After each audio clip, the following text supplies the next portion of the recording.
Hey guys, welcome back to another Swish01 video, and today we're back in X-Plane. Today we're gonna check out the 717, and oh wait, this is an MD-80, right? Yeah, it is actually, and I think I got you there for at least a few seconds, I guess. So yeah, the thing is, we have a little problem here. There is no good 717 for X-Plane, so you know what we're gonna have to use? Infinite Flight.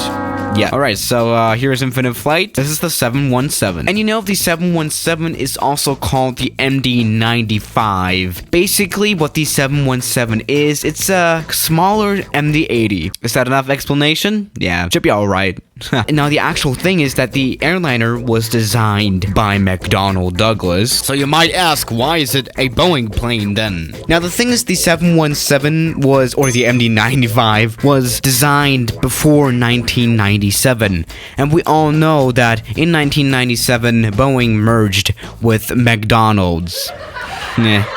Douglas. And the thing is, the Boeing 717 came out in 1999, which was 2 years after McDonald's lost its existence. Obviously, he would market the plane as a Boeing plane since, well, McDonald's is now Boeing. Oh yes, please forgive me for having to use Infinite Flight today. Now, actually, to be quite honest, Infinite Flight developed this plane in 2013, and it's pretty good for that. It's like better than any X-Plane add-on, I gotta say that. It's a good alternative. We have spawned in. Now, this is the 717, and again, it's really a short MD-80. The thing is, actually, some time ago, I confused the MD-80 with the 717. Now, here we are in an Emil Trane livery, which this plane actually introduced with. This was the first airline to use the 717, and, well, we gotta talk a bit about commercial success here, because it was really not a big success. This plane was built 156 times. And that's not too bad, but that's not a commercial success. Now, yeah, due to its commercial non-success, Boeing already cut production in 2006. Even though there are still quite a few airlines that are actually operating this one. Now, as you can see right here, the cockpit actually does not look that bad. Again, like, this plane came out in 2000, so the screens are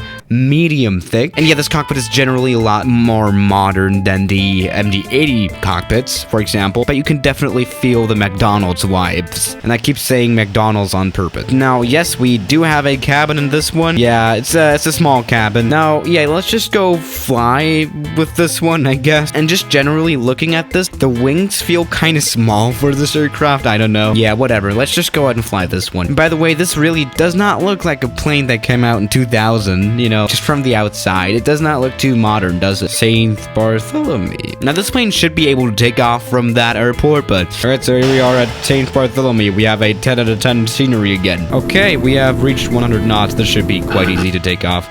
Alright, we have not taken off. Let's try that again, I guess. Yeah. Oh, liftoff. We have liftoff. This was a perfectly normal takeoff. But yeah, the 717 is pretty much the safest plane out of the MD lineup. This plane had 0 crashes, but yeah, only 150 of those were made, so... Oh. And yeah, I would also say that the 717 is the plane that is most alive out of the MD lineup. You know, the MD-80 is pretty much dead. A lot of MD planes are being retired now, but there are still a lot of 717s flying. You know, Delta has a lot of them and still uses them. Again, they're not old jets. They're quite modern, unlike the MD-80, which came out in the 80s? I don't know, actually. Some or something, I don't know. And the thing is, the 717 is basically Boeing's only regional jet.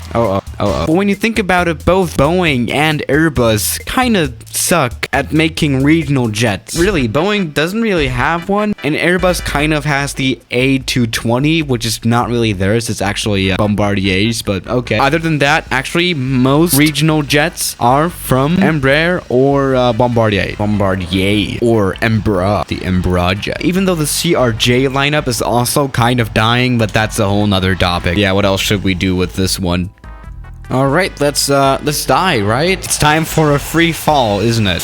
That was quite successful, wasn't it? Okay, I'll take it, I guess. Oh, no. Ooh. Okay. Right, that was a perfect landing, wasn't it? Welcome to Infinite Flight. And, that's kind of it, isn't it? Hello, this is Swiss from the future. So while editing, I noticed that I kind of forgot to mention my honest opinion on this plane, kind of, and whether it deserves to be a commercial failure or not. I mean, it's not really a failure, but you know, it's not successful either. You know, like this plane is pretty much like the DC-9 and the MD-80. It's clearly a very old design, but you can kind of like compare it to the 737. Maybe it's not always good to put just new engines on a 60-year-old aircraft, you know? I do think that this plane is pretty good. You know, it's solid, and overall, I do not think that it deserved to be a commercial failure. So yeah, guys, thank you for watching today's video, and I'll see you tomorrow. As always, good night.